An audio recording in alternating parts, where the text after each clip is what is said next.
And Sherwin, just as I let you go, you've been speaking to quite a number of people about their own impressions and overall impressions of what's going on. But there is, of course, that all-important conversation, right, about how, as you and I were talking about this, to say South Africa needs to move forward because all the eyes of the world are on us.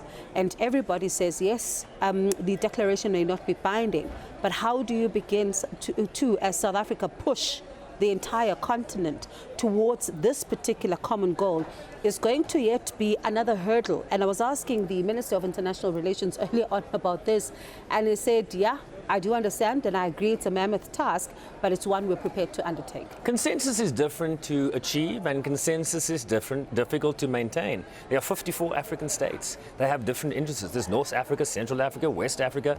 And do not underestimate the influence that big powers still have as individual states. You know that the Rwanda DRC peace deal was fostered by which country? And what was part of the deal? We believe there was some critical mineral discussions. Yeah. I don't know the extent to which that has been solidified, but there will be efforts to undermine. This is not a straight line. You don't have a declaration that is immediately implemented. Countries are going to have to lead on a national basis. South Africa will have to lead within the SADC bloc. It is going to have to lead within the African Union. This is an agenda it fought very hard for. This is an agenda it invested a lot of money in.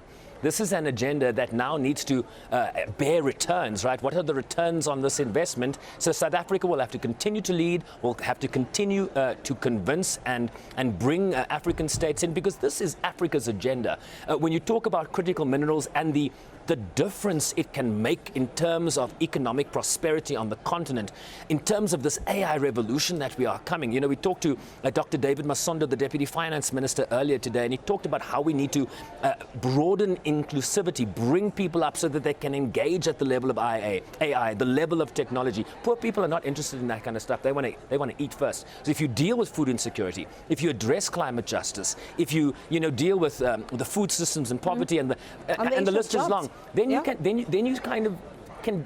can walk and chew gum and maybe run a little bit and maybe put on some boxing gloves and maybe you get some swagger in your step. It's a long process, but as I say, this is the beginning.